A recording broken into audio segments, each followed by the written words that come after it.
पुराने समय की बात है। एक गांव में दो भाई रहते थे। बड़ा भाई बहुत अमीर था, जबकि छोटा भाई बहुत ही गरीबी में अपना जीवन बिता रहा था। वे दोनों अलग अलग घरों में रहते थे। बड़े भाई के पास ईश्वर का दिया हुआ सब कुछ था। धन दौलत, जमीन जायदाद की कोई कमी नहीं थी, जबकि छोटे भाई के पास धन के नाम पर कुछ भी नहीं था। कई बार तो उसे 2 वक्त की रोटी भी नसीब नहीं होती थी। फिर भी छोटा भाई बहुत दयालु और नेक दिल इंसान था। वह रूखी सूखी खाकर भी ईश्वर का धन्यवाद करता। उसके दिल में किसी भी प्रकार की बड़ी बड़ी इच्छाएं नहीं थीं, लेकिन उसे मन की वह शांति प्राप्त थी जो बड़े बड़े अमीरों को भी दुर्लभ थी। बड़े भाई का नाम शिव मोहन और छोटे भाई का नाम प्रीतम था। प्रीतम न सिर्फ नेक दिल था, बल्कि उसके घर आने वाले हर अतिथि का आदर सत्कार करता था। वह अपनी हैसियत के अनुसार उनका स्वागत करता था। इसके विपरीत शिव मोहन अमीर होते हुए भी बहुत कंजूस था। यदि कोई मेहमान उसके घर आ जाता तो उसके चेहरे का रंग उड़ जाता। उसे अपने गरीब रिश्तेदारों का आना बिल्कुल पसंद नहीं था। उसका मानना था कि लोग उससे मिलने नहीं, बल्कि उसकी दौलत के कारण आते हैं। उसे अपने धन पर बहुत घमंड था और वह गरीब लोगों को कुछ नहीं समझता था। एक दिन गांव में एक बूढ़ा आदमी आया। उसने शिव मोहन का आलीशान घर देखा और दरवाजा खटखटाया। दरवाजे की आवाज सुनकर शिव मोहन बाहर आया। बूढ़े आदमी ने कहा, बेटा, क्या एक दिन के लिए तुम मुझे अपने घर में आसरा दे सकते हो? मैं बहुत थका हुआ हूँ और बहुत भूखा भी। शिव मोहन ने उसकी बात सुनकर तिरस्कार से कहा, अरे बाबा, क्या तुम्हें ये कोई धर्मशाला लगती है? मेरे घर में तुम जैसे भिखमंगों के लिए कोई जगह नहीं है। अच्छा होगा कि सामने जो टूटा फूटा घर है वहाँ चले जाओ। वहाँ एक आदमी रहता है, प्रीतम नाम का। वह तुम्हें जरूर आसरा देगा। यह सुनकर बूढ़े आदमी को समझ में आ गया कि शिव मोहन कंजूस और घमंडी व्यक्ति हैं। वह चुपचाप वहाँ से चला गया और प्रीतम के घर के दरवाजे पर जाकर दस्तक दी। प्रीतम मुस्कुराते हुए बाहर आया और बोला, कहिए बाबा जी, कैसे आना हुआ? बूढ़े आदमी ने कहा, बेटा, मैं बहुत थका हुआ हूँ। इससे पहले कि वह आगे कुछ कह पाता, प्रीतम बोला, बाबा, पहले आप अंदर आइए, बाकी बातें हम अंदर बैठकर करेंगे। प्रीतम उसे घर के अंदर ले गया, बैठाया और सबसे पहले पानी पिलाया। पानी पीने के बाद बूढ़ा आदमी बोला, बेटा, मैं इस गांव में एक बहुत जरूरी काम से आया हूँ। मुझे बस रात बिताने के लिए एक आसरा चाहिए। सुबह होते ही मैं चला जाऊंगा। प्रीतम ने मुस्कुराते हुए कहा, बाबा जी, इसे आप अपना ही घर समझिए। आप जब तक चाहें यहाँ रह सकते हैं। ये सुनकर बूढ़ा आदमी बहुत प्रसन्न हुआ। रात को प्रीतम ने उसे भोजन परोसा। भोजन में सिर्फ रोटी, नमक और पानी था। ये देखकर बूढ़ा समझ गया कि प्रीतम के हालात अच्छे नहीं हैं, लेकिन उसका दिल बहुत बड़ा है। उसने वह सादा भोजन खुशी खुशी खाया। खाने के बाद वह प्रीतम से बोला, बेटा, मैं जिस काम के लिए यहाँ आया हूँ, मैं चाहता हूँ कि तुम्हें भी उसमें शामिल कर लूँ, ताकि तुम्हारे हालात भी कुछ बेहतर हो सके। ये सुनकर प्रीतम बोला, बाबा, मैं आपकी बात ठीक से समझा नहीं। आप मुझे किस काम में शामिल करना चाहते हैं? तब उस बूढ़े आदमी ने धीमी आवाज में कहा कि, बेटा, आज से 50 साल पहले मैं इसी गाँव में रहता था। उन दिनों मेरे पास धन दौलत की कोई कमी नहीं थी। मेरे पास बहुत सारे सोने के सिक्के और कीमती सामान था। मेरा एक भरा पूरा परिवार था, जिसमें मेरी पत्नी और 2 बच्चे थे। एक दिन जब मेरी पत्नी और बच्चे नाव में बैठकर दूसरे गांव जा रहे थे, तो नाव के पलट जाने से मेरी पत्नी और बच्चों की मौत हो गई। क्योंकि मैं उनके साथ नहीं था, इसलिए मैं बच गया। अपने पूरे परिवार के चले जाने के बाद मुझे अत्यंत दुख हुआ। मैं कई दिनों तक अपने घर से बाहर नहीं निकला। मैंने बाहर की दुनिया से नाता तोड़ लिया और यह निर्णय लिया कि अब मुझे अपना शेष जीवन ईश्वर की भक्ति में लगाना चाहिए। ये निश्चय करके मैंने तीर्थ यात्रा पर निकलने का विचार किया। मेरी तीर्थ यात्रा बहुत लंबी होने वाली थी, इसलिए मैंने अपनी सारी धन दौलत को किसी सुरक्षित स्थान पर छुपा देने का निश्चय किया। तब मैंने अपने सारे खजाने को एकत्र किया और पास के ही जंगल में एक गुप्त स्थान पर छुपा दिया। लेकिन एक सोने की ईंट मैंने अपने पास ही रख ली, ताकि उसे बेचकर कुछ धन प्राप्त कर सकूं और अपनी यात्रा प्रारंभ कर सकूं। मैं अपनी यात्रा पर निकल पड़ा। एक दूसरे शहर में पहुंचकर जब मुझे पैसों की आवश्यकता पड़ी, तो मैंने उस सोने की ईंट को बेचने का निश्चय किया। जब मैं वह ईंट लेकर वहां के एक सुनार के पास गया और उसे दिखाई, तो उस सुनार के मन में लालच आ गया। उसने उस ईंट की कीमत देने के बजाय मुझ पर चोरी का झूठा आरोप लगा दिया और मुझे फंसा दिया। वहां के कोतवाल ने मेरी एक न सुनी और मुझे चोरी के झूठे आरोप में जेल में डाल दिया गया। आज मैं कई वर्षों बाद अपनी सजा पूरी करके अपने गांव वापस लौटा हूं और अब मैं अपने उस छिपाए हुए खजाने को निकालना चाहता हूं। इसलिए मैं चाहता हूं कि तुम इस काम में मेरा साथ दो। यदि तुम मेरी सहायता करोगे तो मैं उस खजाने का आधा हिस्सा तुम्हें दे दूंगा। प्रीतम यह सब सुनकर बहुत प्रसन्न हुआ और बूढ़े बाबा की सहायता करने को तैयार हो गया।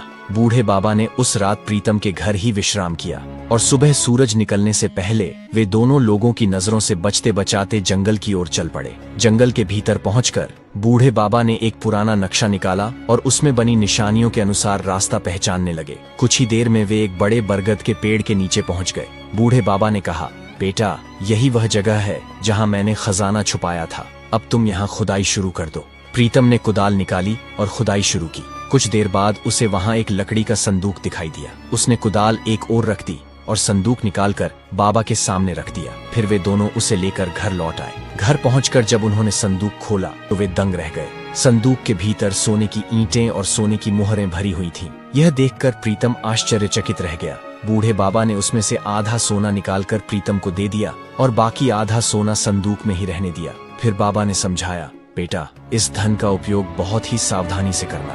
कहीं ऐसा ना हो कि तुम भी मेरी तरह किसी मुसीबत में फंस जाओ। मेरे पास तो केवल एक ईंट थी जिसे देखकर सुनार के मन में लालच आ गया था। तुम्हारे पास तो बहुत सारा खजाना है, इसलिए लोगों से बचकर रहना। फिर बाबा ने वह संदूक का खजाना एक बड़े झोले में डाला और कहा, अब यह खजाना मेरे किसी काम का नहीं रहा, मैं इसे गरीबों में बांट दूंगा। इसके अलावा जंगल में एक जगह और भी है जहां पर मेरा बाकी का खजाना रखा हुआ है। ये बात प्रीतम की पत्नी भी छिपकर सुन रही थी। प्रीतम ने बूढ़े बाबा को गांव के बाहर तक छोड़ा और फिर जब वह अपने घर में वापस आया तो उसकी पत्नी फौरन उसके पास आई और खजाने को देखकर वह खुश हो गई। वह कहने लगी कि इस खजाने को बेचकर हम बहुत अमीर हो जाएंगे और फिर अपनी सभी इच्छाओं को पूरा करेंगे। इसके बाद प्रीतम ने थोड़ा थोड़ा करके उस खजाने को बेचना शुरू कर दिया। देखते ही देखते प्रीतम के हालात अब बदलने लगे थे। उसने सबसे पहले अपनी पुरानी झोपड़ी की जगह एक बड़ा आलीशान मकान बनवाया। अब उसके घर में सुख सुविधा के सभी सामान मौजूद थे, लेकिन इतना अमीर हो जाने के बावजूद भी उसके मन में बिल्कुल भी घमंड नहीं आया था।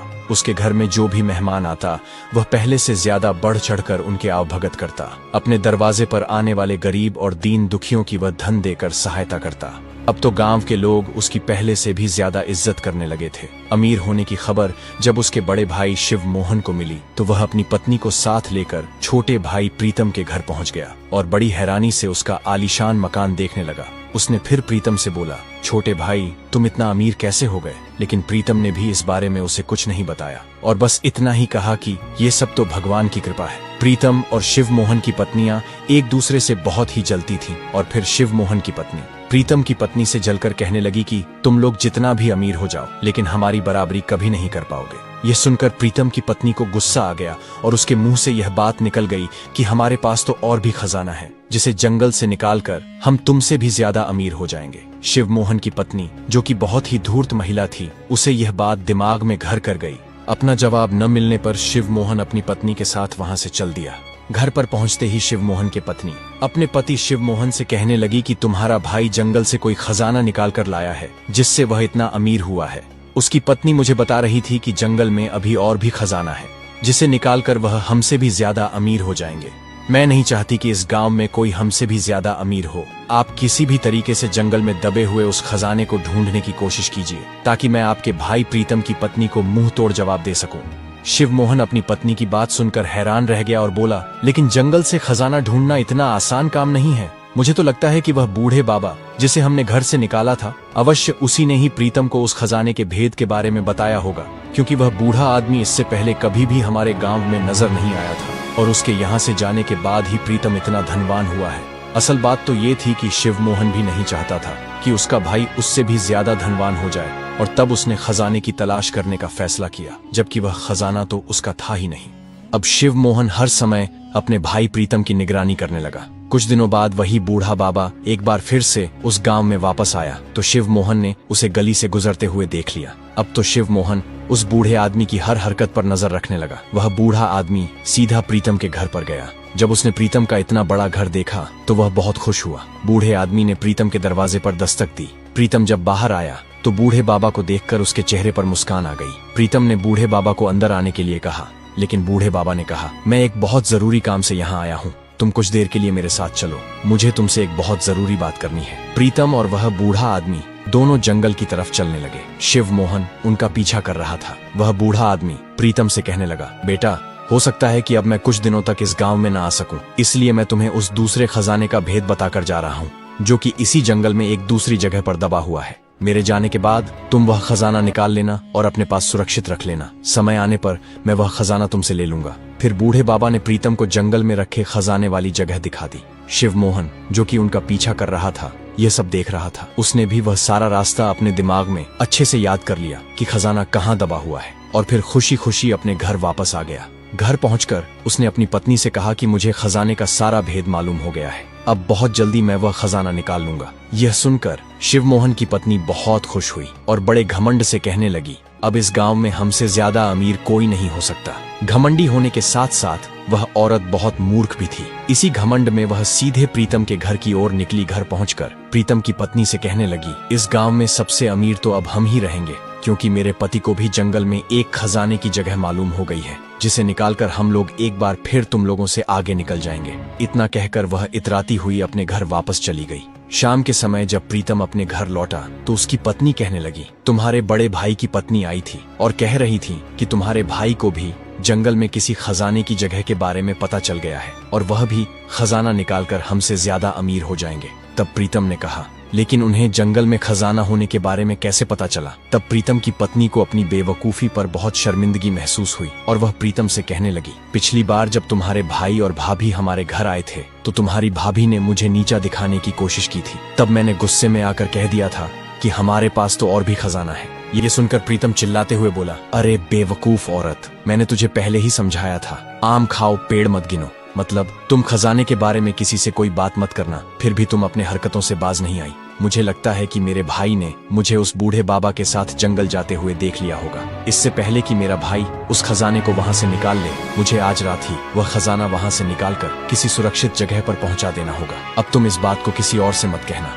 फिर प्रीतम उसी रात कुदाल लेकर जंगल में खजाना निकालने गया और थोड़ी देर में ही खुदाई करते हुए उसे वह खजाना नजर आ गया। फिर वह वहां से खजाना निकालकर उसे सुरक्षित अपने घर ले आया और बिल्कुल सुरक्षित घर के स्थान में छिपा दिया। अगली रात शिव मोहन उस जगह पर पहुंचा और खुदाई करने लगा, लेकिन जब उसने देखा कि वहां कोई खजाना नहीं है तो वह हैरान रह गया। वह सोचने लगा, मेरा छोटा भाई तो बड़ा चालाक निकला, शायद उसे पहले ही मेरी योजना का पता चल गया था और वह मुझसे पहले ही खजाना निकाल कर ले जा चुका है। दूसरी ओर उसी रात शिव मोहन की पत्नी घर पर अकेली रह गई थी, तो पीछे से मौका देखकर चोरों ने उसके घर पर धावा बोल दिया और उसके घर से सारा धन और कीमती सामान लेकर फरार हो गए। शिव मोहन जब अपने घर पर पहुंचा तो उसका चेहरा उतरा हुआ था। उसकी पत्नी भी बहुत परेशान नजर आ रही थी। एक दूसरे को परेशान देखकर दोनों के चेहरे का रंग उड़ गया। शिव मोहन अपनी पत्नी से पूछने लगा कि तुम्हें क्या हुआ, तुम्हारे चेहरे की हवाइयां क्यों उड़ी हुई हैं? तब उसकी पत्नी बोली, आपके जाने के बाद कुछ चोर घर में घुस आए और सब कुछ लूट कर फरार हो गए, इसलिए मैं परेशान हूँ। लेकिन आप बताइए, आप खाली हाथ क्यों लौटे? हमारा खजाना कहाँ है? ये सुनकर शिव मोहन ने सिर पकड़ लिया और बोला, खजाना वहाँ नहीं था, लगता है मेरे भाई ने पहले ही वहाँ से निकाल लिया। ज्यादा अमीर बनने के चक्कर में हम लोग बिल्कुल बर्बाद हो गए और ये सब तुम्हारे लालच की वजह से हुआ। तुम्हें उस धन को पाने की चाह थी जो हमारा था ही नहीं। देखो, हम तो अपने ही धन से हाथ धो बैठे। अगर तुम प्रीतम और उसकी पत्नी से ईर्ष्या न करती तो आज हमारी हालत ऐसी न होती। पत्नी ने जवाब दिया, जैसे आपने कुछ नहीं किया हो, आप भी तो उसी खजाने के पीछे थे, जब भी तो आप जंगल गए थे। अब दोनों लालची लोग एक दूसरे को दोष देने लगे। कुछ दिनों बाद जब वह बूढ़े बाबा दोबारा एक बार फिर से प्रीतम के पास वापस आया तो प्रीतम ने उन्हें पूरी घटना बताई और बचा हुआ खजाना उनके सामने रख दिया। बाबा मुस्कुराए और बोले, यह खजाना तुम्हारी ईमानदारी का इनाम है। मैं भला इस उम्र में इतनी दौलत का क्या करूंगा, यह अब तुम्हारा है। प्रीतम भावुक हो गया और बूढ़े बाबा से बोला, मेरा मन चाहता है कि आप अब कहीं न जाएं। मुझे आप में अपने पिता की छवि दिखाई देती है। क्या आप मुझे अपना बेटा मानकर मेरे साथ नहीं रह सकते? बाबा को प्रीतम की बात बहुत अच्छी लगी और वे वहीं प्रीतम के घर में साथ साथ रहने लगे। प्रीतम ने बचा हुआ सारा खजाना गांव के गरीब लोगों में बांट दिया और अपनी पत्नी तथा बाबा के साथ सुखमय जीवन बिताने लगा। तो दोस्तों, यह कहानी हमें बहुत कुछ सिखाती है। सबसे पहली बात यह कि हमें अपने घर आए हुए मेहमान की पूरी इज्जत करनी चाहिए, क्योंकि कहा गया है अतिथि देवो भव। दूसरी बात, दूसरों से ईर्ष्या करना विनाश का कारण बनता है। जलन और घमंड व्यक्ति को पतन की ओर ले जाते हैं। तीसरी बात, धन का अधिक लालच इंसान को कहीं का नहीं छोड़ता। लालची व्यक्ति अधिक धन पाने की लालसा में अपना ही नुकसान कर बैठता है। हमें आशा है कि आपको यह कहानी पसंद आई होगी।